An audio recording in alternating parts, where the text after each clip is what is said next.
Umani ng atensyon ang isang satire art installation na gawa sa tipak ng konkreto na may titulong This is where your taxes go sa nagpapatuloy na Mindanao Art 2025 na ginaganap sa SM Lanang, Davao City. Likha ito ng Likha Caraga Visual Art Group.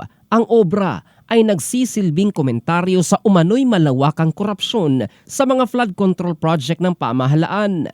Sa simpleng anyo ng konkreto, layo nitong ipakita kung paanong ang pera ng taong bayan ay nauuwi umano sa mga proyektong pinagdududahan ng integridad.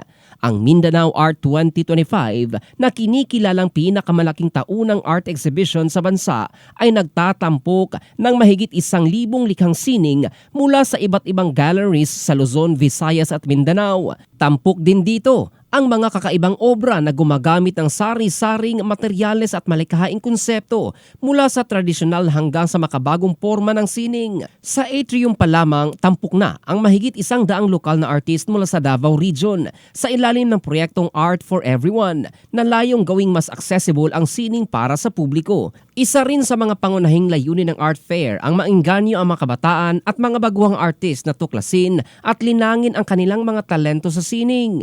Sa pamamagitan ng pagpapakita ng mga obrang may matapang na mensahe at kakaibang anyo, gaya ng satire art na ito, inaasahang mapupukaw ang kanilang imahinasyon at kritikal na pag-iisip at ma-inspire silang gamitin ang sining bilang plataporma para sa pagpapahayag ng kanilang saloobin.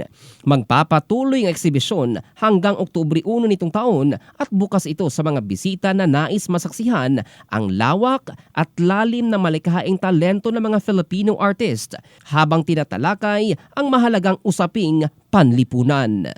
In the heart of changing lives, ito si Jofel Candado ng Brigada News Philippines, the Music and News Authority.